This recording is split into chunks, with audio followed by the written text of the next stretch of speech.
Mesdames et messieurs, bonsoir. Merci d'être ce soir à cette conférence de notre ami Éric Zemmour.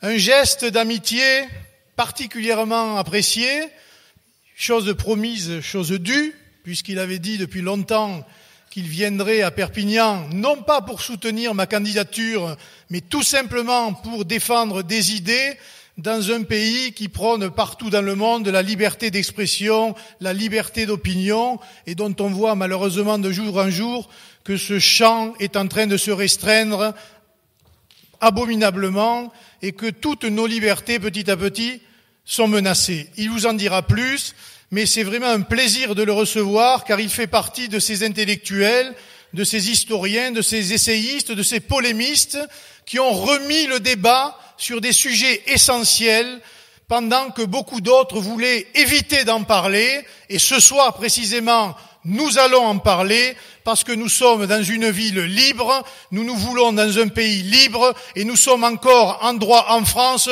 de dire ce que nous pensons et ce que nous voulons.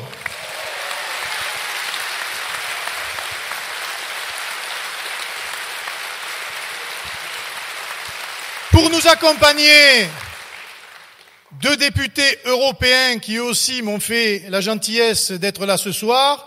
Notre ami Jérôme Rivière, chef d'entreprise, député européen. Et notre ami Jean-Paul Garot, ancien magistrat, lui aussi, député européen.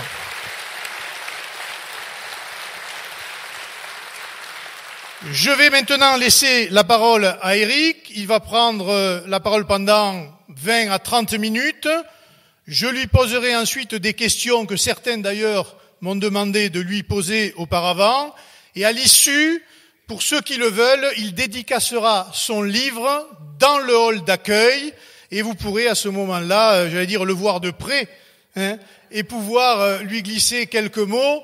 Mais sachez que c'est quelqu'un qui est très sensible à ce soutien, parce que comme vous le savez, c'est quelqu'un qui est très persécuté, tout simplement parce qu'il ose parler, il ose dire un certain nombre de choses, et je pense que le nombre de personnes aujourd'hui à Perpignan et les gens qui le soutiennent sont pour lui un réconfort à la fois moral mais aussi intellectuel très important, car il ne faut jamais baisser la garde contre la dictature de la pensée et contre la censure de l'opinion.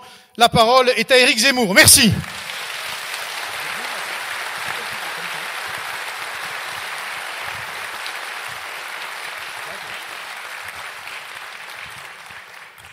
D'abord, bonsoir.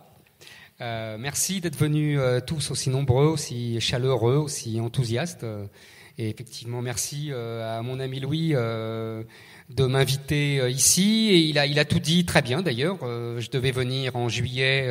Ça devait être la fin de la tournée autour du livre qui avait commencé en octobre de l'année précédente. Et j'avais promis, comme j'avais fait d'innombrables villes. Et j'avoue que au début juillet, j'étais épuisé. J'ai dit à Louis, écoute, je suis vraiment fatigué. J'y arrive plus. Je te promets, on remet en septembre. Voilà. Et voilà, j'ai tenu parole. On a organisé ça et on a trouvé une date. Tout le reste évidemment et élucubration, mais c'est pas très grave. On a l'habitude des élucubrations et j'ai une grande habitude de ça. En fait,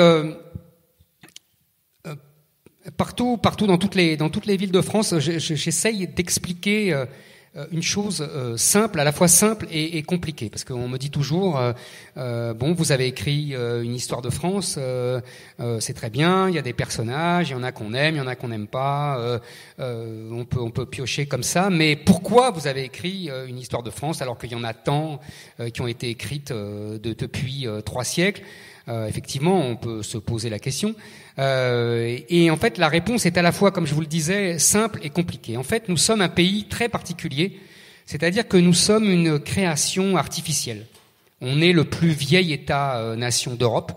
On a 1000 ans et en même temps, on aurait très bien pu ne pas exister. La France aurait très bien pu ne pas exister. Il s'en est fallu de très peu, de quelques batailles, de quelques victoires là, de quelques défaites là. On aurait pu très bien avoir une grande Lotharingie si Louis XI avait perdu face à Charles le Téméraire. On aurait très bien pu avoir un grand Sud ici avec un morceau de l'Espagne si à la bataille de Las Novas, vous voyez, au XIIIe siècle, les soldats espagnols avaient gagné. Ça s'est joué à très peu, ça s'est joué à rien. La France est un pays politique, et donc, si c'est un pays politique, ça repose sur deux choses. L'État, qui doit unifier le pays et qui doit tenir souvent d'une main de fer les différentes régions qui n'ont pas spécialement envie de vivre ensemble, et l'histoire. Parce que tout simplement, l'histoire, qu'est-ce que c'est ?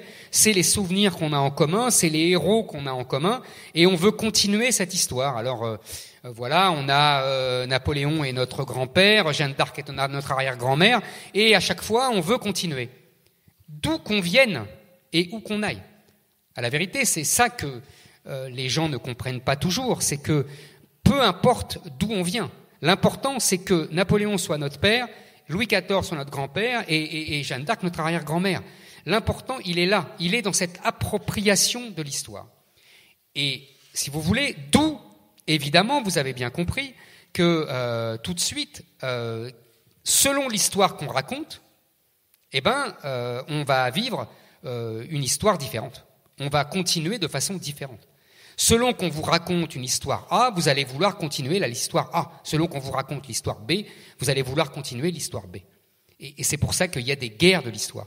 Et il y a toujours eu des guerres de l'histoire. Vous savez, dans 1984, le grand roman d'anticipation d'Orwell, à un moment, il est dit celui qui tient le passé tient l'avenir, et celui qui tient le présent tient le passé. Donc la lutte, elle est idéologique, politique, et elle est pour quelle histoire, autour de quelle histoire on se met d'accord. Et vous allez voir, l'enjeu, il est fondamental aujourd'hui, comme il ne l'a jamais été. Mais il l'a toujours été. Je vous donne deux exemples très simples, vous allez très bien comprendre. Au XVIIIe siècle, un historien, Boulainvilliers, explique que la France est divisée en deux camps. Il y a les héritiers des Gaulois et les héritiers des Francs. Et les Gaulois, les héritiers des Gaulois, c'est le tiers-état. Et le tiers-état, parce qu'ils ont perdu contre les Francs. Et donc les nobles, qui ont tous les privilèges, sont les descendants des Francs qui ont battu les Gaulois et qui ont conquis les Gaulois à la chute de l'Empire romain. Ça nous a l'air folklorique à nous, aujourd'hui, et à l'époque, ça déchire tout le pays. Ça déchire tellement intellectuellement le pays que la monarchie, la cour, les historiens de la cour interviennent dans ce débat pour dire, mais pas du tout, c'est ni les Gaulois ni les Francs, en fait la monarchie française est la continuité de l'Empire romain. Vous comprenez bien pourquoi ? Parce que la monarchie n'a absolument pas envie que les nobles se déchirent contre le tiers-état et que le tiers-état se déchire contre les nobles. En plus, la monarchie française s'est construite en s'alliant au tiers-état pour taper sur la tête des nobles qui étaient un peu trop remuants et qui voulaient prendre des morceaux de territoire. En fait, la France s'est construite en tapant sur les nobles, en tapant sur les grands, avec l'alliance entre le roi et le tiers-état, la bourgeoisie, le peuple, etc. Sinon, si vous voulez, pour vous donner un exemple de pays qui est dirigé par son aristocratie et où il n'y a pas de Richelieu, pour parler vite, qui tape sur la tête des nobles, c'est la Pologne. Et la Pologne, comment ça finit ? Ça finit en morceaux. C'est-à-dire un morceau à la Russie, un morceau à l'Autriche, un morceau à la Prusse. Ça, c'est le sort de la Pologne à la fin du XVIIIe siècle, et ça a duré jusqu'en 1918. La France aurait très bien pu, à plusieurs moments de son histoire, connaître le sort de la Pologne. Et d'ailleurs, de nombreux hommes d'État étaient hantés par la Pologne et craignaient le risque de polonisation jusqu'à la Seconde Guerre mondiale. Les Pétain disait on risque la polonisation. De Gaulle disait la même chose. Et on a tout un pan de tout le XVIIIe siècle ou le XIXe siècle, les politiques français les plus conscients de l'histoire craignent ce qu'ils appellent la polonisation. Donc, vous voyez, c'est pas un mythe, c'est pas un leurre, c'est pas pour affoler les gens. C'est parce que ça existe. Et que la Pologne, elle est une espèce c'est notre miroir inversé. D'ailleurs, quand on demande à Rousseau de réfléchir à une constitution, il traite de la Pologne. C'est pas innocent. C'est parce que la Pologne, c'est la France qui n'a pas eu les hommes d'État à poigne comme Richelieu, etc. Et vous allez comprendre pourquoi je vous mets tout de suite ça en avant. Donc, la querelle historique de la fin du XVIIIe siècle, vous allez me dire, c'est une querelle complètement inutile. Les Francs, les Gaulois, on s'en fout complètement aujourd'hui. On ne sait même plus qui est Franc, qui est Gaulois. Et je vais vous dire le sort politique de ces querelles historiques. Vous connaissez tous, évidemment, le début de la Révolution, les États généraux, la prise de la Bastille, et évidemment les luttes entre le tiers-État et la noblesse. Et tout de suite, dès le début de la Révolution, un des plus grands représentants du tiers-État, Sieyès, va à la tribune et dit une phrase qui restera dans tous les livres d'histoire: « Si les nobles ne sont pas contents, qu'ils retournent dans leur forêt de Franconie. » Voilà, tout est dit. S'ils ne sont pas contents, les nobles, puisque de toute façon ce sont les héritiers des Francs et qu'ils nous ont battus, et c'est pour ça que depuis des siècles ils ont des privilèges sur nous, mais qu'ils dégagent, puisqu'ils ne sont pas vraiment français. C'est le cœur de la Révolution. Et vous voyez, cette querelle politique qui finira sous la guillotine quand même, pour beaucoup d'entre les aristocrates, ou par l'exil, a un fond historique. Et je peux continuer ainsi au XIXe siècle. Au XIXe siècle, la querelle n'est plus entre les Gaulois et les Francs, mais évidemment entre ceux qui acceptent la Révolution et ceux qui veulent le retour du roi. La Restauration, la monarchie, etc. Vous savez bien toute l'histoire du XIXe siècle autour de ça, c'est-à-dire qu'on a des gens qui veulent remettre le roi et on a des gens qui ne rêvent que de refaire la Révolution. Et d'ailleurs, on la refait sans cesse. On refait 1830, on refait même 1815, les 100 jours. Pour des tas de républicains, le retour de Bonaparte, c'est le retour de la Révolution. 1830, c'est le retour de la Révolution. Et 1848, c'est le retour de la Révolution. Et à chaque fois, on remet un roi et à chaque fois, on refait la Révolution. Et à chaque fois, on veut revivre les histoires de la Révolution. Et à chaque fois, on copie la Révolution. D'où la fameuse phrase, vous savez, de Marx en 1848 qui dit « Tout événement se revit deux fois, une fois en tragédie et une fois en farce ». Il n'était pas très aimable pour les gens de la Révolution de 1848, mais ce n'était pas le seul. La plupart des observateurs, Lamartine, etc., même s'il était un des principaux acteurs, faisaient remarquer que chacun essayait de singer les grands ancêtres. Il y en avait un qui jouait le rôle de Danton, l'autre qui jouait le rôle de Mirabeau, l'autre qui essayait de jouer le rôle de Robespierre, et chacun essayait de jouer le rôle des grands ancêtres. Et ensuite, d'ailleurs, la Révolution de 1848 est partie du succès d'un énorme livre historique, l'histoire des Girondins de Lamartine, où Lamartine racontait l'histoire de la Révolution. Et où justement, les gens ont voulu refaire la Révolution qu'ils lisaient.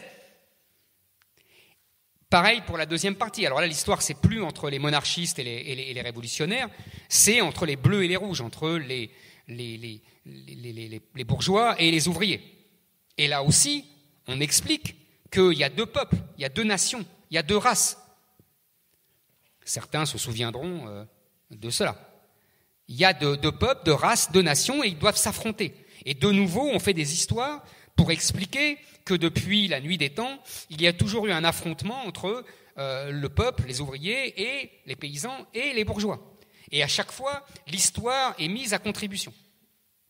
Jusqu'à ce que la République finisse par gagner et qu'on commence à essayer de trouver une histoire de synthèse.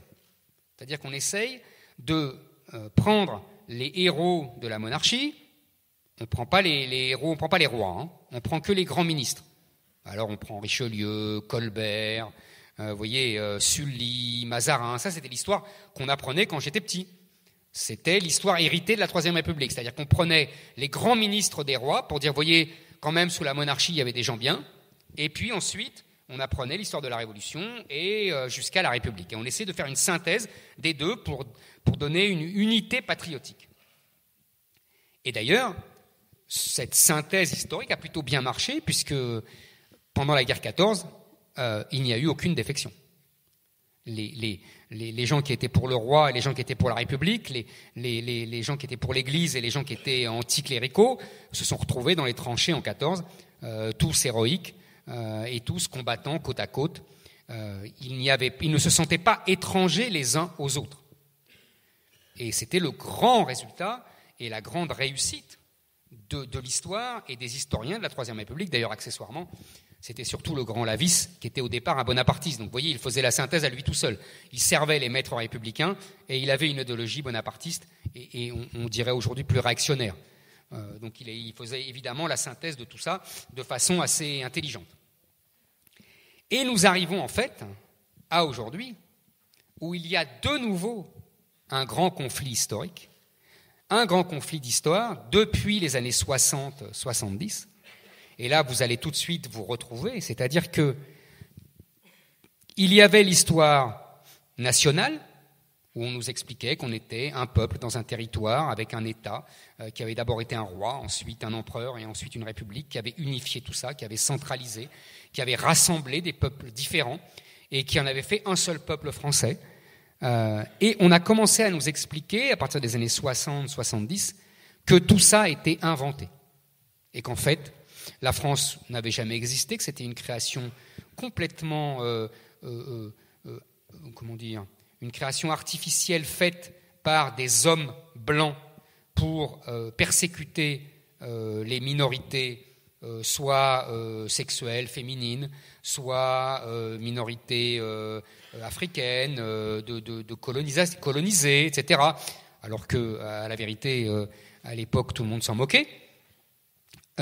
Et on a commencé à nous inventer une contre-histoire, une histoire où il n'y a plus de territoire français, où il n'y a plus de Français, où il n'y a plus de citoyens français, où il n'y a plus d'héritage français, où les héros de la France sont devenus des anti-héros, où on ne célèbre plus les hauts faits glorieux de la France, mais au contraire, où on passe son temps à battre sa coulpe sur les hommes du passé, et on explique qu'ils ont été affreux, qu'ils ont été odieux, qu'ils ont été criminels, qu'ils ont passé leur temps à persécuter tout le monde entier était persécuté par les Français.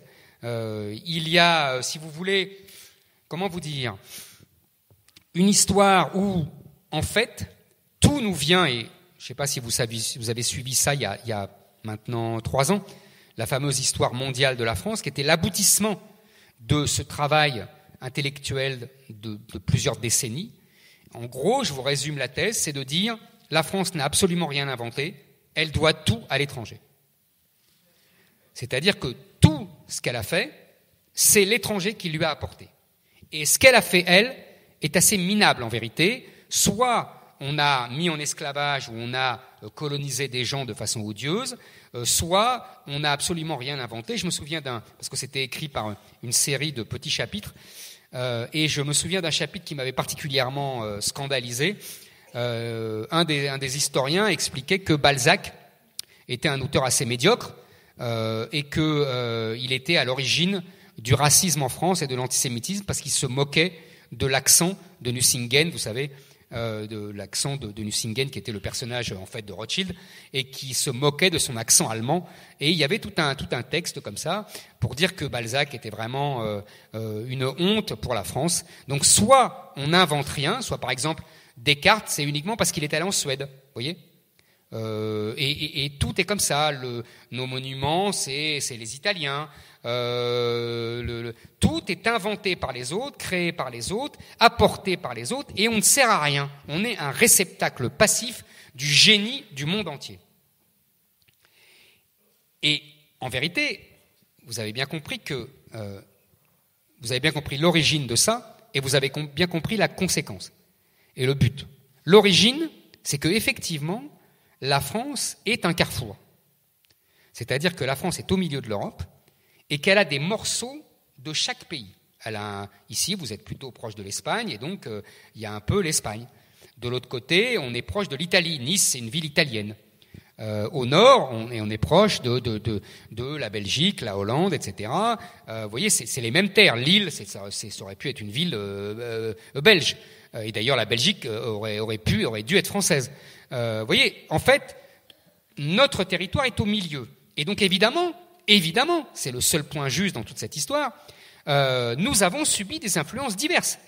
Nous avons subi l'influence espagnole au temps de la gloire espagnole, nous avons évidemment subi l'influence italienne. On a tous appris à l'école, Léonard de Vinci, les châteaux de la Loire, etc. Évidemment, l'influence italienne. Nous avons évidemment subi aussi l'influence anglaise, Voltaire, le XVIIIe siècle, Montesquieu, etc., etc. On a aussi subi l'influence allemande, la musique, la philosophie. Tout ça est évident.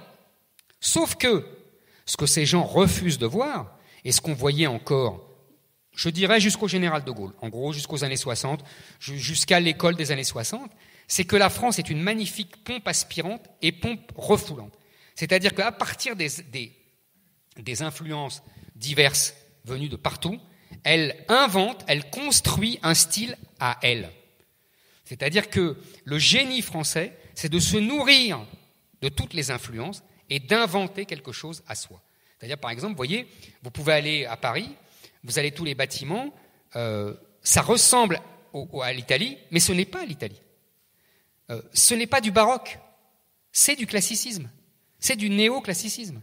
Il y a une très belle anecdote, vous savez, Louis XIV recevant un très grand sculpteur, et le sculpteur venant d'Italie évidemment, et Colbert le recevant à grands frais, tout le monde le recevant à grands frais, et on lui dit « Est-ce que vous voulez finir le Louvre ?» Et le type dit « Bien sûr ». Et au bout d'un mois ou deux, Louis XIV dit non. Non pas que ce sculpteur ne soit pas le plus grand d'Europe de l'époque, pas du tout. Il dit « Mais il est trop italien. Il ne fera pas le style français. » Et tout est comme ça. Quand Lully, le musicien, vient d'Italie, évidemment, d'abord il met un « i » à son nom et il enlève le « y » et il prend un prénom français. Et en plus, il invente une musique qui est inspirée de l'Italie, mais qui est proprement française. Et il fait la musique des ballets avec Molière, etc. Toute l'histoire de France, c'est ça. Ce qu'aujourd'hui l'université française explique, elle ne voit pas la deuxième partie. Elle ne voit que l'influence. Et elle dit, voilà, la France n'existe pas. Et vous savez, vous vous souvenez encore de la campagne présidentielle, ça finit par la phrase d'Emmanuel Macron qui dit « Il n'y a pas de culture française ». Emmanuel Macron est le produit, il a 40 ans, c'est tout à fait normal, il est le produit de cet enseignement-là.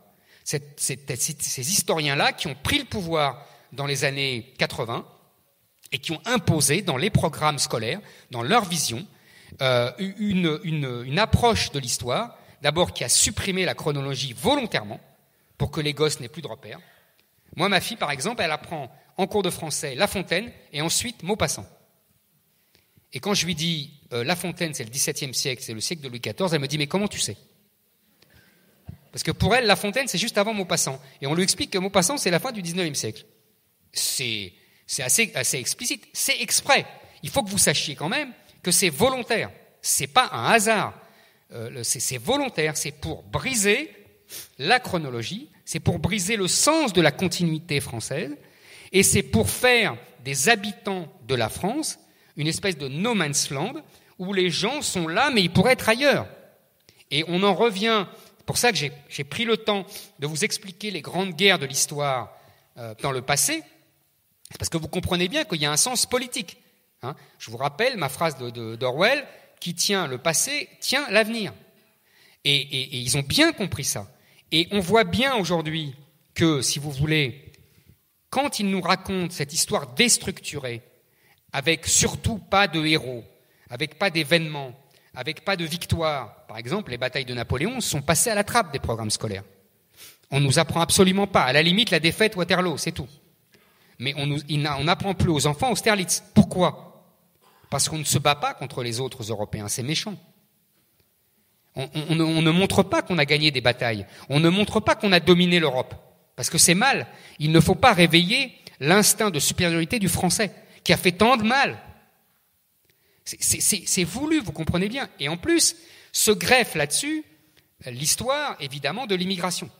C'est-à-dire que maintenant, on va nous expliquer qu'il n'y a pas de Français et d'étrangers. Il n'y a pas de Français et d'immigrés. Les immigrés sont des Français. Et les Français sont des non-immigrés. Il n'y a plus de Français. On ne dit plus Français de souche. On dit non-immigrés. C'est tout. C'est la seule différence. sur un territoire qui n'est plus situé, avec une histoire qui n'est plus chronologisée, si j'ose dire, vous comprenez bien que c'est fait pour déstructurer tout le monde. Qu'est-ce qui se passe dans ce cas-là? C'est simple.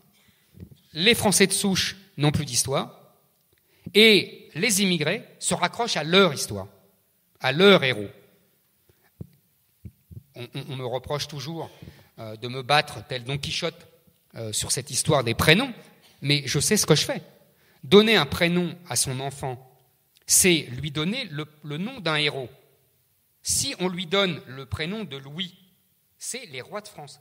Si on lui donne Mohamed, c'est le prophète. C'est pas la même histoire. Je ne porte même pas un jugement de valeur. Ce n'est pas la même histoire. C'est deux histoires différentes, c'est deux civilisations, et votre enfant, il est dans une histoire, il prolonge une histoire ou il prolonge une autre. J'imagine qu'il y a pas mal de pieds noirs dans la salle. Oui. Et vous connaissez tous la fameuse phrase du général de Gaulle sur l'huile et le vinaigre qu'on ne peut pas mélanger. Et dans la même phrase, il dit autre chose. Il dit on peut assimiler des individus, on ne peut pas assimiler des peuples, car les peuples ont leur histoire et leurs héros. Cette phrase m'a toujours frappé, parce que c'est exactement ça. Quand vous avez des héros, vous voulez continuer la vie des héros. Moi, je rêvais d'être Bonaparte, ou d'être Balzac, ou d'être Chateaubriand. Donc j'ai voulu continuer cette histoire. Donc j'écris en français le mieux que je peux, j'écris des livres d'histoire, etc. Chacun à notre niveau, on a pris ça, on a pris un petit morceau de l'histoire de France et on veut continuer cette histoire de France. Si on vous donne une autre histoire, une histoire rivale sur le même territoire, vous comprenez bien que ce qui constitue un peuple, c'est son histoire, et donc que vous allez avoir deux peuples rivaux avec deux histoires rivales. C'est ce qui se passe aujourd'hui dans de nombreuses écoles. On a des enfants de l'immigration qui disent « Mais non, mais moi je veux pas, c'est pas mon histoire. C'est pas mon histoire, moi, tu me racontes pas mon histoire. Je veux que tu me racontes mon histoire. » À partir du moment où on ne s'approprie pas son histoire, l'histoire du pays où on vit, on est étranger dans le propre pays où on vit. Et à partir du moment où, aux Français, on n'apprend plus leur histoire, vous voyez bien que il y a une situation qui est explosive. En vérité, on est en train de reconstituer cette fameuse histoire des Francs et des Gaulois, c'est-à-dire qu'on a deux peuples qui se sentent d'origine différente, qui ont deux histoires différentes, et qui donc, forcément, ne peuvent pas s'entendre, et ne peuvent pas vivre ensemble, puisqu'ils ne partagent pas la même histoire, les mêmes héros, et donc ils ne partagent pas la volonté de continuer cette histoire. C'est tout notre problème aujourd'hui. Ce n'est même pas, vous voyez, un jugement de valeur. Ce n'est même pas, il n'y a pas des bons et des méchants, il n'y a pas des gentils et des méchants. C'est même pas ça. C'est que simplement, il y a de plus en plus, sur le même territoire, deux peuples qui se regardent en chien de faïence. C'est la fameuse phrase, vous vous souvenez, de Colomb, le ministre de l'Intérieur, qui, le jour de son départ, a dit on vit côte à côte et je crains que demain, on ne vivra face à face. C'est une façon différente de dire exactement ce que je dis. À partir du moment où vous avez deux peuples qui ont deux histoires différentes, forcément, ils finiront par en découdre pour la possession d'un même territoire. Voilà, merci.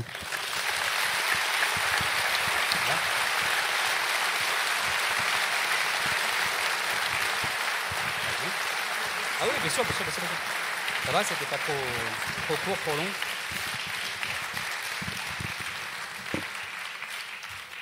Alors, plusieurs questions ont été posées, notamment une, cher Eric, sur « Ne penses-tu pas que tout ce schéma que tu viens de décrire de déstructuration de la nation française, et même de l'histoire de France, n'est pas lié parallèlement à la montée en puissance de ce que l'on appelle la finance internationale, la consommation mondiale, pour transformer tout simplement des citoyens en consommateurs et une carte d'identité par une carte bleue ?» Alors, je pense qu'il y a deux choses différentes, mais qui se rejoignent. Il y a la volonté des grandes entreprises, de la finance, etc., du système économique, qui fonctionne uniquement si les gens consomment. Puisque, tu sais, au XIXe siècle, les grandes crises étaient des crises de surproduction, c'est-à-dire que les gens ne consommaient pas assez. Et donc il y avait des crises parce que l'industrie avait une productivité trop importante par rapport aux capacités de consommation des gens. Et comme en plus on donnait des petits salaires aux gens, ils n'arrivaient pas à acheter quoi que ce soit. Et la grande révolution fordienne de Ford, c'est, tu connais la fameuse phrase, je veux que mes ouvriers puissent acheter les voitures qu'ils fabriquent. Donc on leur donne des salaires supérieurs et ils peuvent acheter des voitures, ils commencent à consommer. Pour que la machine capitaliste, la machine industrielle, qui est quelque chose d'unique dans l'histoire, puisse produire et trouver des acheteurs. Et tu vois bien qu'on ne cesse de faire ça avec le monde entier maintenant. Bon. Donc évidemment, tu as raison, le système économique a intérêt à, supprimer les frontières, unifier les continents et la planète, et 2, uniformiser les gens pour qu'il y ait une seule campagne de publicité pour un produit et pour qu'il soit acheté par tout le monde et que tout le monde ait les mêmes réflexes. Ça, c'est indéniable. La machine économique fabrique du même. D'accord ? Bon. Mais je pense que ce n'est pas la même chose, ce que j'ai expliqué là. Là, c'est du côté de l'extrême gauche. C'est-à-dire qu'il y a des gens qui ont participé au rêve communiste, qui était, je le rappelle, un rêve universaliste, et qui ont perdu la bataille, qui sont des victimes, si j'ose dire, et des perdants de la chute du communisme, mais qui n'ont pas renoncé à leur rêve universaliste. Eux, ils ne sont pas dans le système marchand. Eux, si tu veux, c'est une espèce de millénarisme, une espèce de millénarisme religieux. En fait, c'est une religion. Comme la terreur, c'était une religion de la vertu. Robespierre disait il faut être vertueux. Et bien là, c'est pareil. Eux, ils ont une religion de l'universalisme, des droits de l'homme et de l'individu indifférencié. Alors tu vas me dire, eh ben c'est formidable, ces deux-là, ils se rejoignent, ils font la paire. L'un veut un consommateur complètement arraché à ses racines, et l'autre veut un citoyen du monde, lui aussi arraché à ses racines. Là, tu auras raison. Mais il n'y a pas de grand complot, ils ne se sont pas mis ensemble. Tu vois, les héritiers du communisme avec les représentants des grandes firmes patronales et financières. Non, simplement, ils ont un objectif, ils n'ont pas un objectif commun, mais en revanche, leurs moyens sont finalement les mêmes. Et leur action est convergente. Encore qu'on trouve beaucoup d'anciens trotskistes dans les superstructures des grandes entreprises mondialisées. Hein. Mais les trotskistes, c'est spécial. Ils font de l'entrisme depuis toujours. Alors, profite. Et alors, comment tu expliques la domination du monde anglo-saxon dans ce schéma-là, précisément ? Alors là, c'est très simple. Malheureusement, c'est une histoire que je raconte beaucoup dans mon livre parce qu'elle s'est faite au détriment de la France.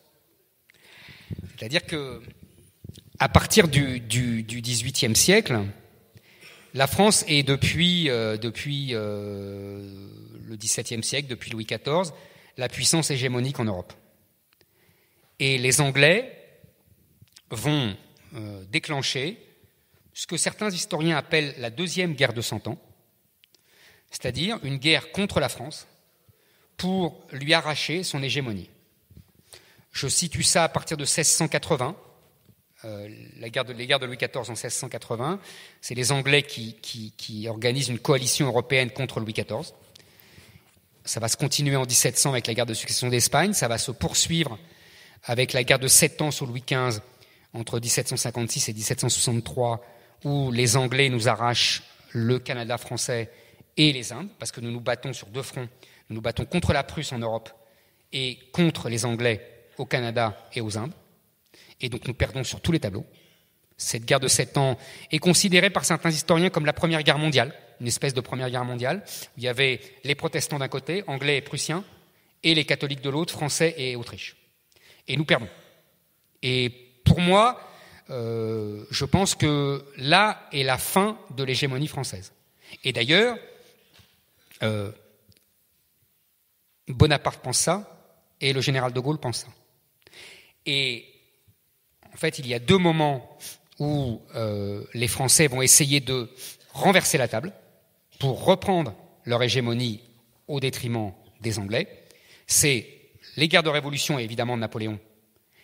Et donc les Anglais étaient prêts à une guerre de 100 ans pour abattre Napoléon, parce que justement, il avait repris l'hégémonie française en Europe continentale. Et deuxièmement, après la Première Guerre mondiale, parce que les Français, au prix de sacrifices colossaux, de destruction énorme, la France ne s'est jamais remise de la guerre de 14, mais elle avait réussi à vaincre l'Allemagne, et pas comme on a dit grâce aux Américains en 17, ça aussi, c'est la déconstruction historique. C'est archi faux. Les Américains se sont battus en juillet 18. Et encore, ils n'ont jamais eu plus de 6 divisions sur le terrain, ensemble, alors que les Français n'en avaient jamais moins de 20. Donc toute l'offensive française, tu sais, en gros, je crois que c'est le 8 août ou le 8 juillet 18, qui était un jour de deuil en Allemagne pendant très longtemps, parce que c'est le basculement de la guerre. Et là, les Français foncent, on aurait dû aller à Berlin. Et c'est les Français qui gagnent. Donc ces deux moments-là ont été les moments où la France a tenté de reprendre la main. Et à chaque fois, les Anglais d'abord, avec l'alliance de la coalition européenne, et en 18, avec l'aide des Américains, ont empêché la France de reprendre son hégémonie. Donc la question est simple, si ce n'est pas la France, c'est l'Angleterre, et l'Angleterre va perdre son hégémonie au profit des États-Unis, tout simplement par l'effet de taille, par la force, etc. Et puis aussi, je suis très étonné parce qu'on ne raconte jamais cette histoire-là. Tu sais, à un moment, il y a la fameuse guerre de sécession, 1860, 1864, 65. Et là, il y a deux Amériques.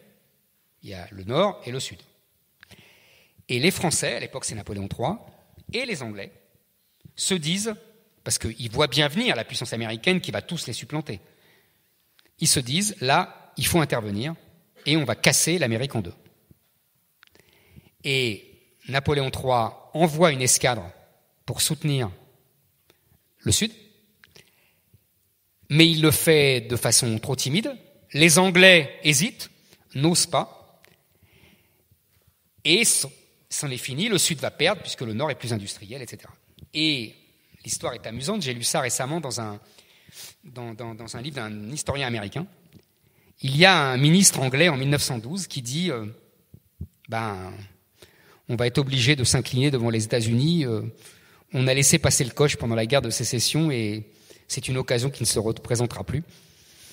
Et donc on va être obligé de laisser la domination aux États-Unis.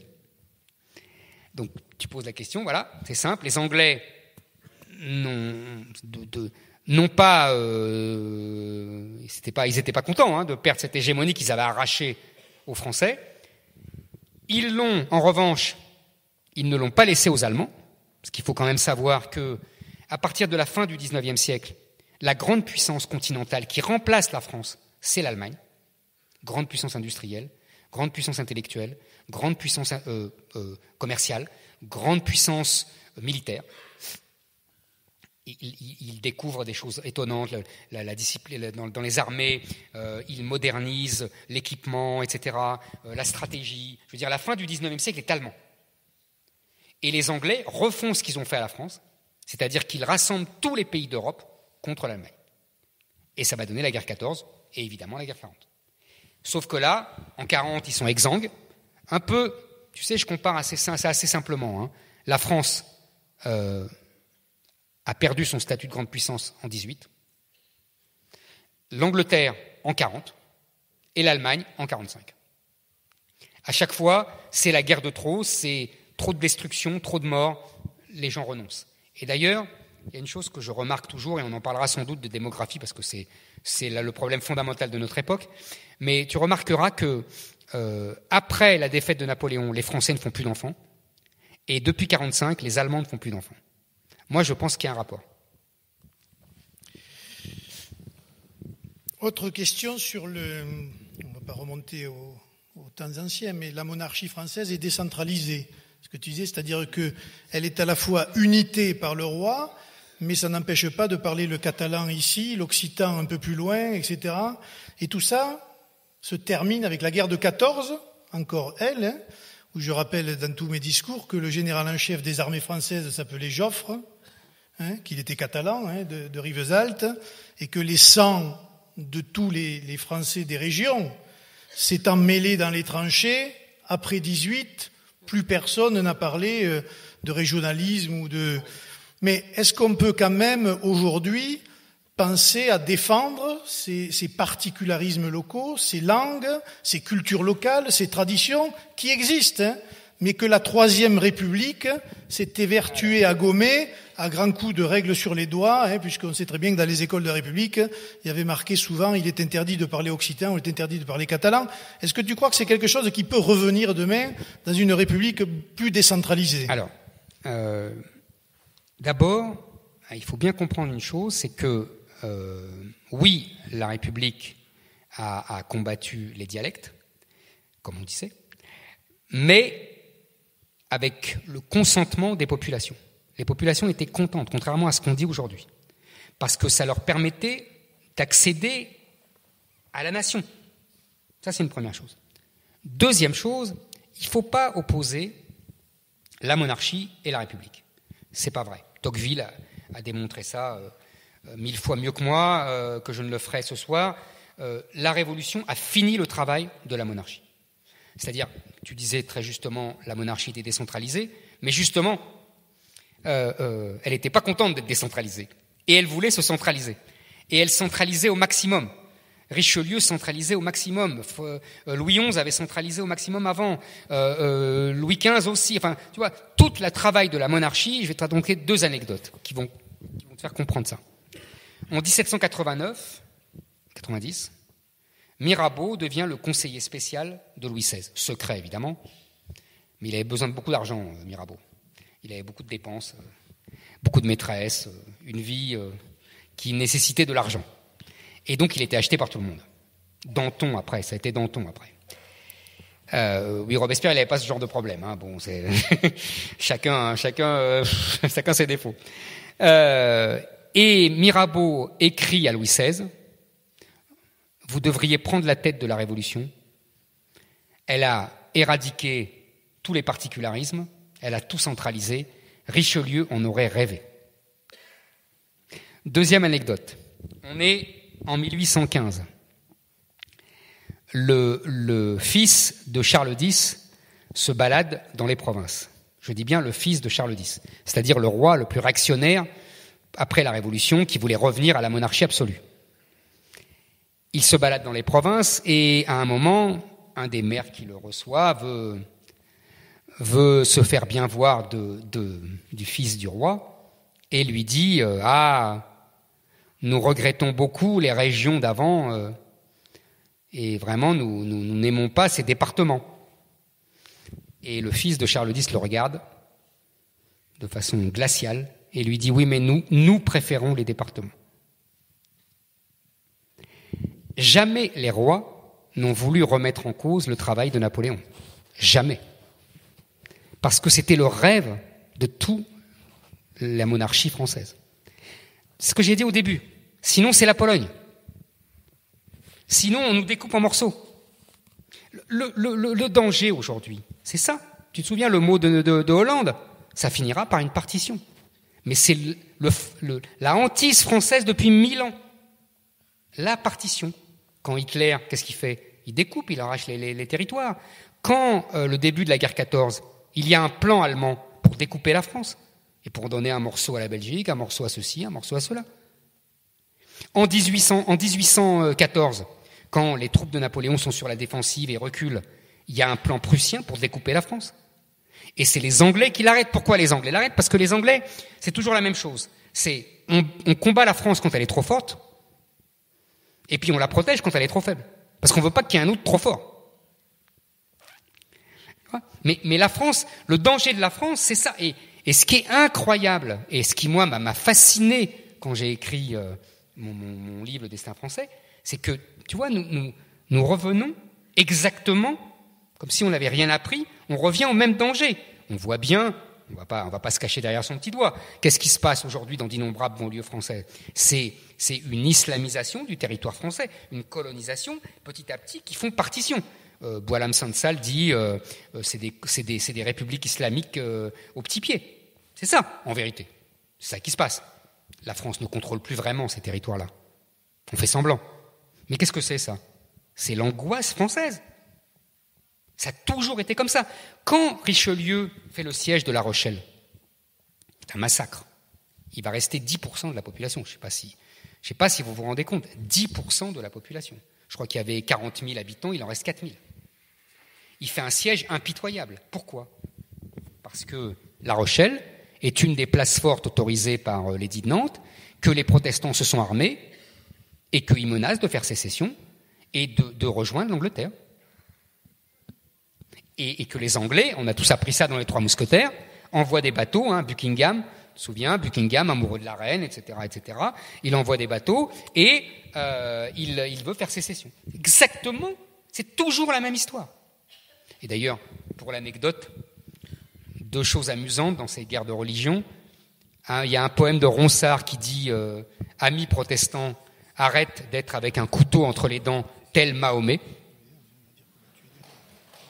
Je vous assure que je n'invente pas. Poème de Ronsard. Et deuxièmement, il y a une phrase que j'écris évidemment, vous imaginez avec quelle délectation dans mon livre. C'est Montaigne, le grand Montaigne, le symbole de la tolérance, du respect des autres, etc., qui dit « J'en ai vraiment assez de ces protestants qui donnent des prénoms à leurs enfants, qui sentent plus la foi et qui abandonnent les Louis et les François. » Tout ça est vrai. Alors, sur un autre sujet, tu l'as abordé tout à l'heure, sur l'aspect démographique, qui est le sujet Absolument. À l'échelle du monde, mais qui aussi mentionne, on va dire, la fracture entre le Nord et le Sud, parce que finalement, cette immigration que nous subissons, elle n'est pas le fruit du hasard, elle est un phénomène naturel, et un phénomène, on occupe le vide tout simplement, que l'Europe est en train de laisser. Et tu sais que moi je milite beaucoup pour le rééquilibrage entre le Nord et le Sud, parce que quoi qu'on en pense, l'Afrique est aujourd'hui l'un des continents très certainement les plus riches du monde, et pourtant c'est aussi le plus pauvre, celui qui est en grande difficulté, et celui avec qui aujourd'hui, j'allais dire, nous sommes face à face, alors que nous avons de l'autre côté de la Méditerranée des gens qui partagent notre vision. Mais malheureusement, on n'arrive pas, pour l'instant, en tout cas pour diverses raisons qui sont liées on va dire à la corruption, beaucoup, il faut quand même le dire, aux guerres, etc. Donc ce phénomène migratoire aujourd'hui a pris une telle ampleur qu'on peut se dire, on peut mettre toutes les barrières que l'on voudra aux portes de l'Europe, on peut faire ce que l'on veut, on ne voit pas comment on peut arrêter aujourd'hui des flux qui concernent des millions de personnes et qui sont poussés vers nos côtes pour des raisons bien précises. Donc comment vois-tu, toi, la manière de rééquilibrer les choses, sachant que, effectivement, la surpopulation d'un continent fait face au manque de natalité du continent européen. Et dans cette vision-là, quand tu regardes les politiques aujourd'hui européennes, mis à part peut-être la Hongrie et la Pologne, on ne voit pas comment, avec les politiques actuelles, on pourrait renverser précisément la vapeur et, j'allais dire, redonner un équilibre à cette zone tellurique, parce que c'est une zone tellurique, entre 2 plaques tectoniques, celle de l'Afrique et celle de l'Europe. Alors, il faut comprendre que, ça va vous paraître d'ailleurs fou aujourd'hui avec ce que tu viens de dire très justement, ce qu'on voit très justement, c'est que ça a longtemps été, pendant des siècles, le contraire. C'est-à-dire que l'Afrique était un continent vide et que l'Europe était un continent plein. Et dans ce continent européen plein, la France était surnommée la Chine de l'Europe. Il y avait 2, tu vois, on peut mettre une carte comme ça. Depuis des siècles, il y a 2 pôles de très forte population de l'humanité. C'est d'un côté la Chine et de l'autre l'Europe. Ça pendant des siècles. Et à l'intérieur de l'Europe, c'est la France qui est le plus peuplée. Pour vous situer, la France a 28 millions d'habitants en 1789, c'est autant que l'Angleterre, l'Allemagne tout entière et l'Italie réunies. Les Britanniques à l'époque sont 8 millions. Pour vous situer, aujourd'hui ils sont 60, on est 60, en gros. Hein. À l'époque, 8 millions, on est 28 millions. On est la Chine de l'Europe. Quand la Révolution fait la levée en masse, il faut bien comprendre que la levée en masse, ça veut dire la Chine qui se lève. Et quand les Prussiens à Valmy, les Prussiens, ils n'ont pas perdu à Valmy, ils étaient terrorisés. Ils ont reculé devant la masse de sauvages qui hurlaient la Marseillaise et qui étaient 10 fois plus nombreux qu'eux. C'est ça la bataille de Valmy, c'est rien. La bataille de Valmy, ils ont reculé. En plus, ils avaient des ordres pour retourner en Pologne parce que c'était le deuxième partage de la Pologne dont je vous ai parlé, et donc ils ne voulaient pas se laisser avoir par les Russes qui commençaient à piquer toute une partie du territoire polonais. Mais passons. Donc c'est pour vous dire que ça, c'est la situation française pendant des siècles, et en particulier au XVIIIe siècle.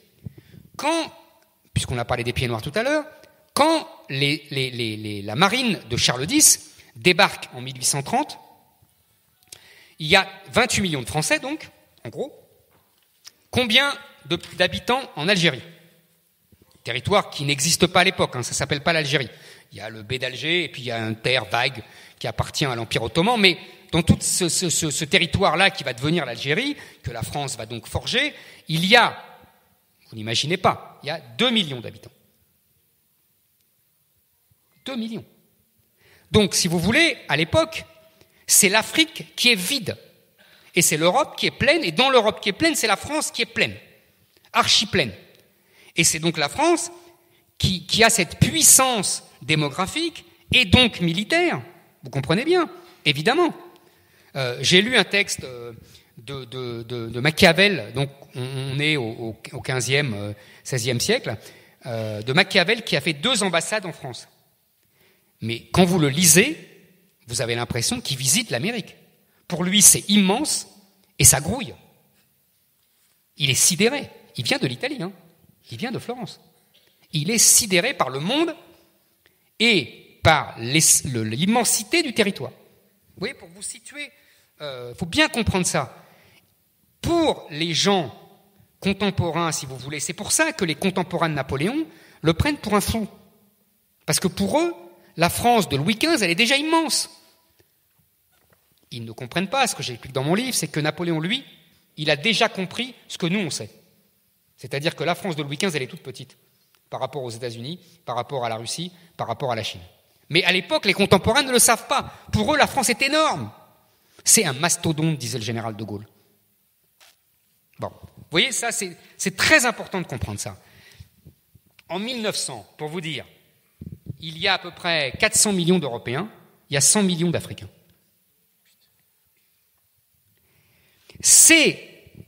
Et c'est pour ça qu'on colonise l'Afrique. Et c'est pour ça qu'on conquiert l'Afrique. Et c'est pour ça qu'on installe des Pieds Noirs, des ceci, des cela, parce que c'est vide, alors que l'Europe est pleine.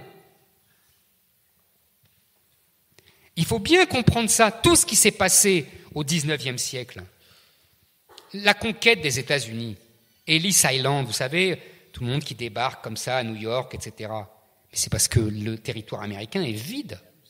Il est vide. Il y a 3 tribus d'Indiens qui vont massacrer copieusement. Mais aujourd'hui, les Indiens, c'est nous. Quand on vous dit, vous avez déjà entendu des politiques et autres dire il faut un Ellis Island français, nous sommes une terre d'émigration, nous allons être comme New York, nous allons faire un musée, etc.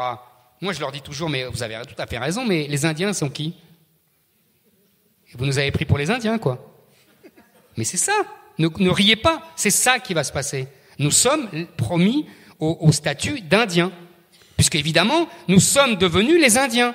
Ou nous sommes devenus les Africains de 1900. Aujourd'hui, qu'est-ce qui se passe? On était 4 fois plus nombreux que l'Afrique, d'accord? En 2050, ils seront 2 milliards. On sera 500 millions. Ça fait 4 fois 5. Voilà. On a inversé. C'est eux qui sont 4 fois plus nombreux que nous. Voilà, le résultat, il est écrit. Il est écrit. Donc quand on me dit on va les aider et tout, je pense que tout ça ne sert à rien. Je vais expliquer pourquoi. Aujourd'hui, on sait, et pendant longtemps, on a dit il vaut mieux les aider chez eux plutôt que de les avoir chez nous. En fait, c'est parce qu'on les aide chez eux qu'on les a chez nous. Parce qu'on les aide mal. Non. Non, vraiment. Quand ils sont très pauvres, ils ne viennent pas. Quand ils sont un peu moins pauvres, grâce à nous, ils viennent. Non, mais ça, c'est des chiffres. Et pourquoi? C'est logique. Quand vous êtes très pauvre, analphabète, etc., ben, vous n'imaginez même pas qu'il y a un ailleurs. Quand vous êtes un peu mieux, ben, vous avez la télévision. Et vous voyez comment on vit. Et vous dites, je veux être là. Pourquoi ils ne se développent pas? Ils se développent. Certains pays africains ont 5 ou 6% de croissance. Sauf qu'ils font trop d'enfants. Et que la croissance est complètement bouffée par l'explosion démographique. La Chine, on dit toujours la Chine, c'est extraordinaire, c'est la libéralisation de l'économie. On oublie un élément. Ils ont arrêté net. Ils ont fait une politique d'enfant unique et ils tuaient les gens qui faisaient 2 enfants. Je peux dire qu'ils rigolaient pas. Mais la vérité, c'est que c'est ça qui a permis le décollage économique de la Chine. Sinon, ils seraient pas où ils en sont. Alors, maintenant, ils vont avoir d'autres problèmes. Mais c'est cette politique de l'enfant unique qui a préparé et qui a permis que le décollage économique soit utile. En Afrique, ils ont un décollage économique. Seulement, il ne sert à rien. Il est bouffé 10 fois par la croissance démographique. Et aujourd'hui, on voit bien que, ils ont inversé le rôle. C'est-à-dire que les colonisés, c'est nous. Et que les colonisateurs, c'est eux. Mais, encore une fois, il faut bien que vous compreniez, parce que on vit dans un monde manichéen. On vit dans un monde qui n'arrive plus à réfléchir et qui parle en termes de morale. Donc quand je dis colonisateur et colonisé, on dit, ah bah oui, il insulte les Africains, il insulte les musulmans, etc. J'insulte personne. Je décris une situation. Je ne les accuse même pas, c'est une logique historique. Quand vous êtes 4 fois plus nombreux, on l'a fait. Et je n'estime pas que les Blancs européens étaient des monstres. Et pourtant, on a massacré les Indiens, on a massacré les aborigènes, on a colonisé toute l'Afrique du Nord, etc. C'était pas vraiment ce qui s'appelle la politique de bisounours. Bon, donc c'est pas un jugement de valeur. Je dis simplement, aujourd'hui, la logique démographique est inversée, mais strictement. Je pense l'avoir démontré par les chiffres. Et donc c'est soit on accepte cette logique et on ne fait rien contre cette logique et on sera décolonisé, on sera les Indiens, soit on se bat et on lutte pour notre décolonisation.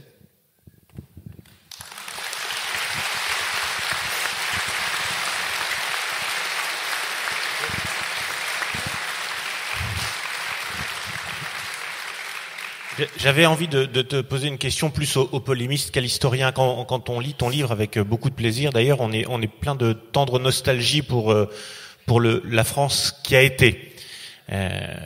Ça laisse un peu pessimiste. Quand je t'entends tout à l'heure, tu ouvres quand même des perspectives puisque c'est une histoire qui se répète. Mm-hmm.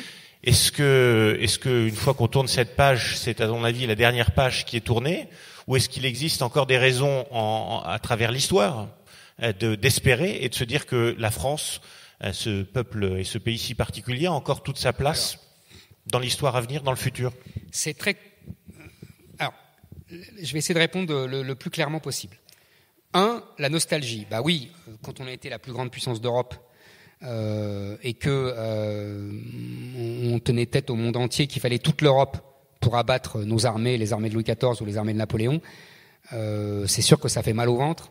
Quand on a et encore on a la meilleure armée d'Europe aujourd'hui, mais qu'on a besoin des yeux et des oreilles américaines pour déplacer nos soldats qui sont parmi les meilleurs par ailleurs. Donc évidemment, moi oui, j'ai la nostalgie du temps où la France dominait l'Europe et donc le monde, je ne le cache pas. Et c'est pour ça que je comprends des vrais nationalistes comme Poutine ou comme Trump. Moi je comprends très bien Poutine par exemple.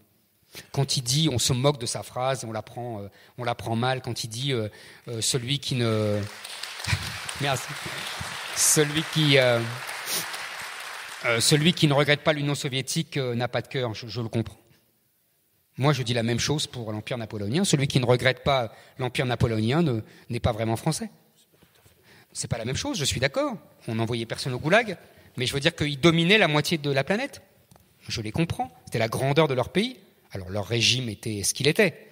Je ne vais pas défendre le communisme, mais je comprends qu'il ait la nostalgie de la grandeur de son pays. J'ai la nostalgie de la grandeur de mon pays quand toute l'Europe parlait français, quand je lisais une anecdote récemment, on présente à Frédéric II un écrivain allemand en allemand et il dit mais c'est pour parler à mes chevaux. Moi, la littérature, c'est qu'en français. Le type, il est roi de Prusse.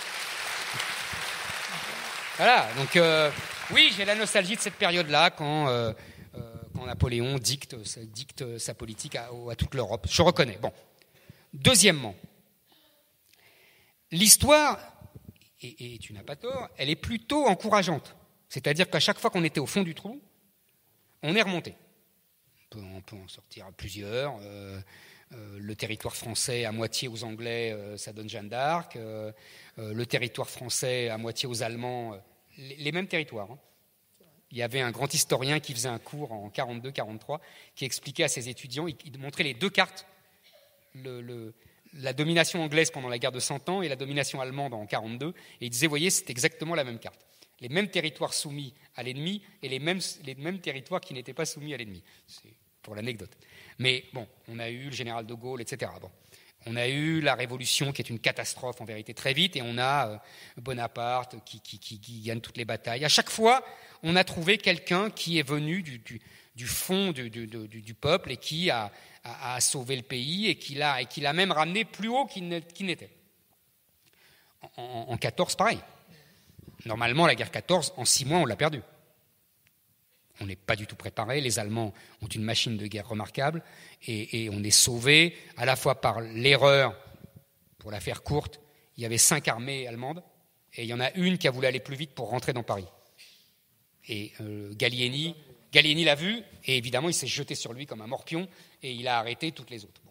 Et en plus il y avait les Russes qui tenaient un front de l'autre côté. Mais en 14 on doit perdre aussi. L'armée allemande est bien supérieure. Donc, à chaque fois, il y a des miracles. Alors, pour répondre à la question, peut-être que là aussi, on va toucher le fond. Moi, je pense qu'on va vers des affrontements de plus en plus violents. Je pense que ce qu'on appelle la délinquance, ce qu'on appelle le djihad, tout ça, c'est la même chose. Il y a des petits djihad, c'est la délinquance, c'est les trafics, c'est les vols, c'est les viols, c'est les meurtres. Et puis il y a le grand djihad, c'est Charlie et compagnie. Mais tout ça, c'est la même chose. C'est une guerre que nous fait une armée d'occupation. Bon, maintenant, on peut s'en sortir, oui, si le peuple français se réveille, s'il affronte, il veut restaurer sa liberté, son indépendance et sa fierté d'être lui-même. On en revient au début de notre conversation, c'est-à-dire est-ce qu'on se sent encore français, est-ce qu'on veut encore continuer cette histoire glorieuse? On n'est pas obligé. Il y a un lieu commun journalistique, on est à la croisée des chemins. Mais là, pour une fois, c'est pas faux. C'est-à-dire que Ernest Renan disait la nation, c'est quelque chose à la fois de magnifique et en même temps d'un peu étriqué. Parce qu'on n'aime pas l'étranger, parce qu'on est entre nous, etc. Et il dit, le seul problème, c'est que dans l'histoire, chaque fois qu'une nation a voulu sortir d'elle-même, a voulu toucher à l'universel, ça s'est très mal fini pour elle. Et il donne des exemples. Il dit la Judée de l'Empire romain, qui invente le christianisme, elle est détruite par Rome. Les Grecs, qui inventent la démocratie universelle, etc., ils sont aussi détruits par Rome. Et puis ensuite, les protestants, Luther, qui inventent une nouvelle religion. Il y a une guerre de 30 ans sur le territoire allemand et l'Allemagne disparaît de la carte géostratégique pendant 2 siècles, jusqu'à Bismarck. Et Renan ajoute, la France, avec les droits de l'homme, c'est la même chose. C'est-à-dire qu'elle touche à l'universel et elle y risque sa peau. Et on comprend bien aujourd'hui ce qu'il veut dire. C'est-à-dire qu'on voit bien aujourd'hui que si on respecte la religion des droits de l'homme, si on est incapable de dire stop, on a toute l'Afrique chez nous. Puisque, après tout, un des droits de l'homme, c'est de pouvoir se déplacer, changer de pays, changer de territoire. Il n'y a aucune raison, c'est toute la doxa humanitaire, de gauche, etc. Nous sommes tous des êtres humains et nous avons tous le droit de vivre en France. Oui, la logique des droits de l'homme, c'est ça. C'est on doit avoir 100 millions d'Africains qui ont le droit de vivre en France, puisque c'est des hommes comme nous. Si on ne dit pas que c'est peut-être des hommes comme nous, mais que ce ne sont pas des Français, et que nous, on a le droit à la continuité territoriale, on a la continuité de notre mode de vie, de notre histoire, de notre civilisation, on est balayé par cette religion des droits de l'homme. C'est pour ça que je dis, c'est à la fois, oui, on s'en est toujours sorti, mais il faut savoir qu'on a payé le prix à chaque fois. Et est-ce que cette fois-ci, on est capable de payer le prix ? Dernière... Attends, vas-y, Jean-Paul. Oui, j'avais envie de rebondir par rapport à ce que tu dis. Moi, je me reconnais, je suis fier, effectivement. On est tous fiers de notre pays, de cette droite, notamment bonapartiste, à laquelle on tient beaucoup. Et je partage alors cette religion des droits de l'homme. Nous la voyons, n'est-ce pas, Jérôme, au Parlement européen tous les jours. C'est catastrophique. Et nous nous battons pied à pied, effectivement, pour lutter par rapport à cela. Mais il y a un phénomène au-delà de cette religion des droits de l'homme. Il y a un phénomène peut-être nouveau, et tu l'as abordé bien entendu à plusieurs reprises, mais c'est cette montée considérable de cet islam politique. Malraux avait dit le 21e siècle sera religieux ou ne sera pas. Alors je me demande à quoi il pensait en disant cela. Difficile. Parce qu'il avait vu la montée de l'islam déjà. Il a une autre phrase. Oui, voilà. Il a une autre phrase qui est encore plus extraordinaire. Il dit dans les années 50, il n'y aura jamais d'unité européenne. La seule façon d'unifier l'Europe, c'est qu'il y ait un ennemi commun, et le seul ennemi, c'est l'islam. Il dit ça dans les années 50. C'est assez incroyable. Alors, l'islam politique, d'abord, c'est la même chose. L'islam est forcément politique.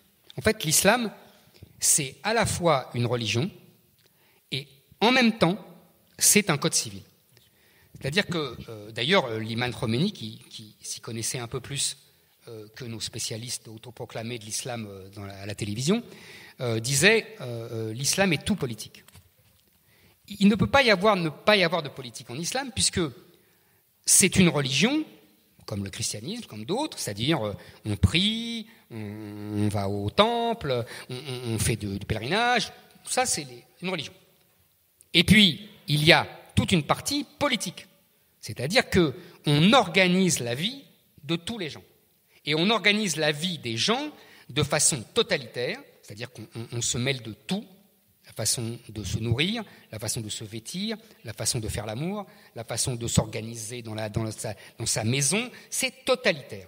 C'est une orthopraxie totalitaire. Et Voltaire avait une très jolie formule, il disait l'islam c'est un réchauffé de judaïsme. C'est-à-dire que mais bien sûr, c'est exactement une orthopraxie comme le judaïsme, mais la grande différence, si vous voulez, et le judaïsme c'était la même chose au départ, ils se mêlaient de tout. Ils disent, voilà, vous faites comme ci, vous faites comme ça, vous mangez pas ça, vous mangez pas de ci, vous couchez avec votre femme comme ça, etc. Sauf que la chance du judaïsme, si j'ose dire, pour l'histoire, c'est que comme ils ont perdu leur territoire, ils ont été chassés par les Romains, ils se sont répandus en Europe, ils ont été obligés de réinventer une religion. Et cette religion, ils l'ont réinventée sur le texte et sur l'étude du texte. Et donc, ils ont commencé à pinailler. Tu sais, par exemple, que se chamailler, ça vient du rabbin Chamaï. Parce que justement, ils se chamaillaient avec un autre rabbin qui s'appelait Hillel, et ils n'arrêtaient pas de s'engueuler sur des points de détail, sur des textes, etc. Et donc, ils ont été obligés d'interpréter les textes. Et ils se sont donné une liberté par rapport aux textes. Alors qu'en islam, comme il y avait encore d'immenses territoires, que les raisons politiques étaient essentielles, que les querelles religieuses, c'est comme en Europe, quand les querelles religieuses devenaient des querelles politiques, ça brisait des empires. Donc ils ont interdit au IXe siècle l'interprétation. C'est ce qui s'appelle fermer les portes de l'ijtihad. Et quand on ferme les portes de l'interprétation, on est dans un régime totalitaire. Maxime Rodinson, qui était un grand spécialiste du XXe siècle de l'islam, disait « Qu'est-ce que l'islam ? C'est le communisme avec Dieu. » Mais oui. Donc, si vous voulez, quand on parle d'islamisme, d'islam politique, d'islam radical, on ajoute je ne sais pas quoi derrière pour bien protéger l'islam, c'est une bêtise intellectuelle crasse et une ignorance crasse. Et il y avait un grand, je crois que c'est Solem Benchik, vous savez, qui était le grand imam de Marseille, qui au moment de Daesh disait tout ce que fait Daesh, c'est exactement conforme au Coran. Parce que tout simplement, le Coran est divisé en deux parties. Il y a une partie qui a été écrite à Médine et il y a une partie qui a été écrite à la Mecque. Et quand le prophète était à la Mecque, là, il cherchait des alliés parmi les chrétiens et les juifs qui étaient là. Et donc, c'est des textes assez humanistes, fraternels, etc. Et quand il était chassé à Médine, pour reprendre la Mecque, là, il est devenu guerrier. Il est devenu chef de guerre, il est devenu chef politique, et là, c'était égorger-les tous. D'ailleurs, ce qu'ils ont fait. Le problème, c'est que les textes, ils sont restés. Et comme on n'a pas le droit d'interpréter, évidemment, il faut appliquer les textes. Donc, il faut nous égorger. Et c'est un vrai problème. Alors, et oui. Donc, évidemment, on va me dire, tous les musulmans ne nous égorgent pas, grâce à Dieu. Grâce à Dieu, il y en a, et il y en a beaucoup, qui n'appliquent pas leurs textes. Mais ils n'appliquent pas leurs textes. Vous comprenez ce que je veux dire ? Ils sont pas des bons musulmans. C'est ça le drame que j'essaie d'expliquer, et on interprète mal ce que je dis. Mais tout le problème, vous savez, il y a... on parlait de la Révolution tout à l'heure, et il y a un discours célèbre d'un révolutionnaire, je me souviendrai du nom après, qui dit, on parlait de l'émancipation des Juifs, et il dit, rien aux Juifs en tant que nation, tout aux Juifs en tant qu'individus. Parce que déjà se posait le problème de l'orthopraxie juive. Bon. Et avec l'islam, j'ai envie de dire, il faut faire exactement la même chose. Tout aux musulmans en tant qu'individus, et rien en tant qu'à nation. Et d'ailleurs, la Oumma, le mot célèbre, la Oumma, ça veut dire nation. Donc c'est pas un hasard. Donc tout le problème, c'est est-ce que les politiques sont capables de couper en deux entre les musulmans individus et les musulmans nations, et est-ce que les musulmans sont capables d'accepter cette distinction? Notre sort, en vérité, dépend de ces questions-là. Qui sera le nouveau Napoléon? Exactement. Exactement.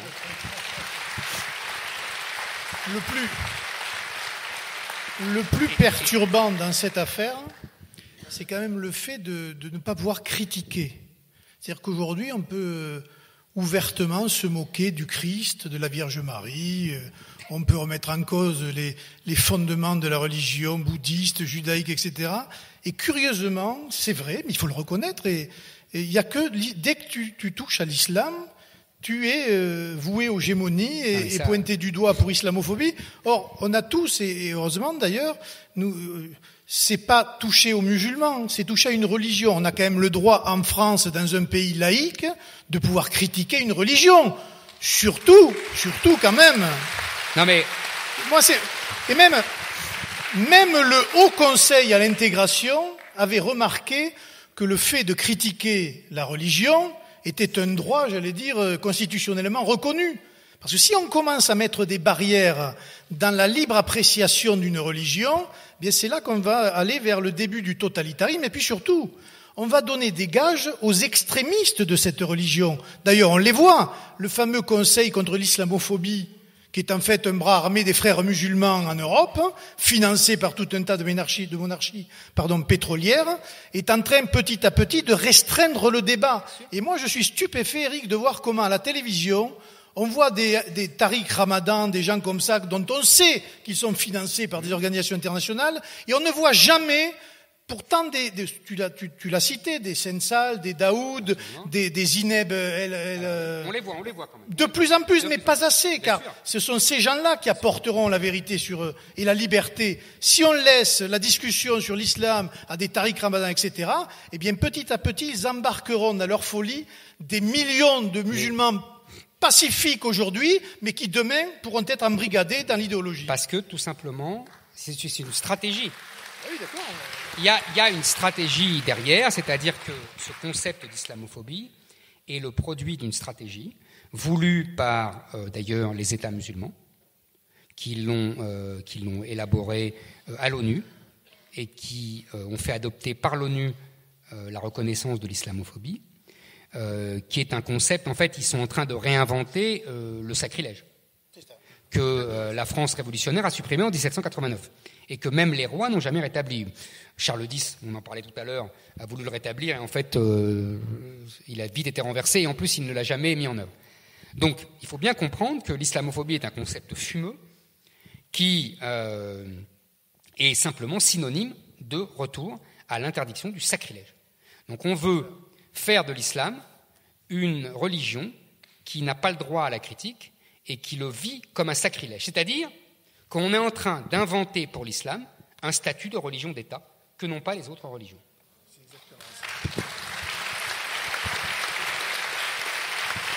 Alors, dernière question, parce qu'il est déjà très tard et que tu as encore les dédicaces.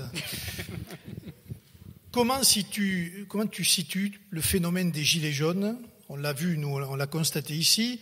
J'allais dire un phénomène qui a très bien commencé. On y est allé à quelques-uns au départ et vraiment, sur le terrain, c'était une exaspération contre la fiscalité, contre le système, etc., qui s'est transformé en n'importe quoi sur la fin. Ça, il faut bien le dire.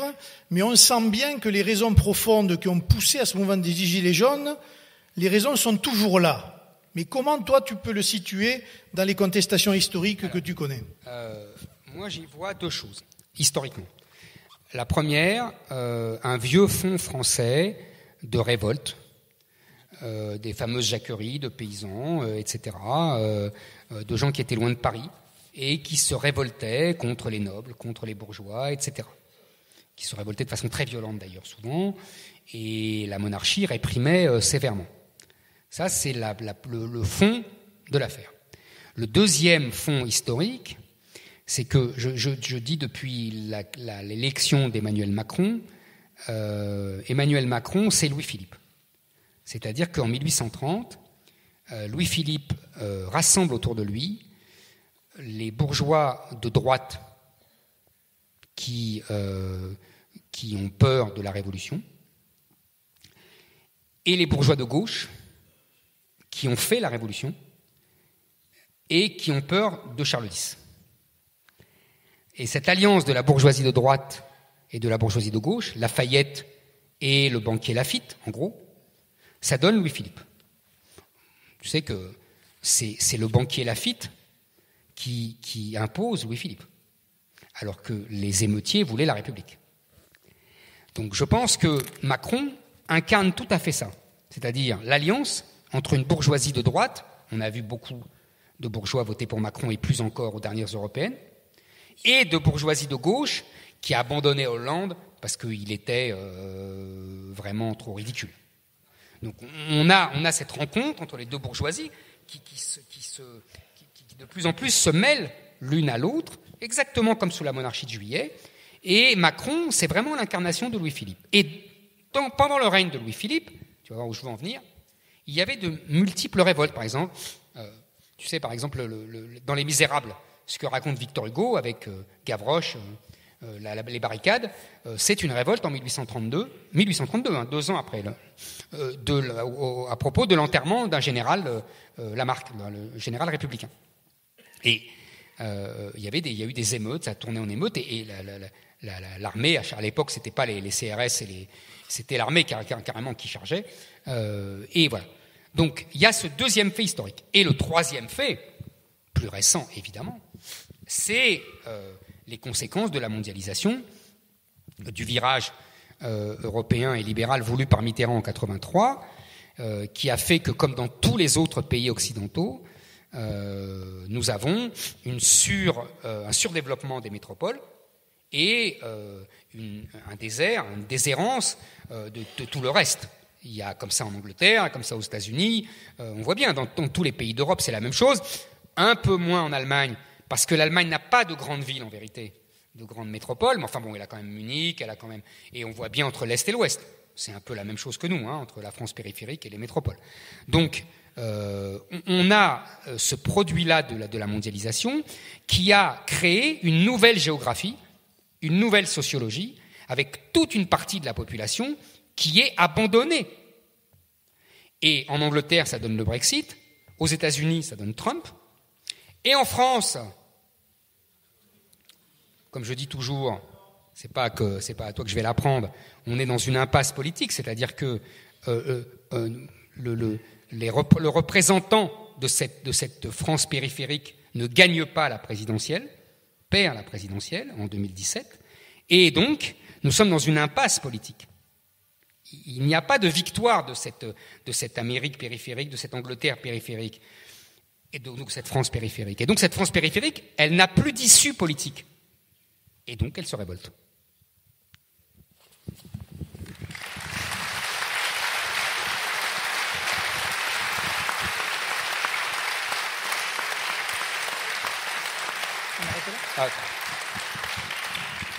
Il ne reste plus qu'à vous remercier d'être venus nombreux ce soir pour cette conférence et pour ceux qui le veulent, de venir à la dédicace d'Éric dans le hall, à l'accueil. Merci encore d'être venus. Merci à vous. Merci beaucoup. Merci.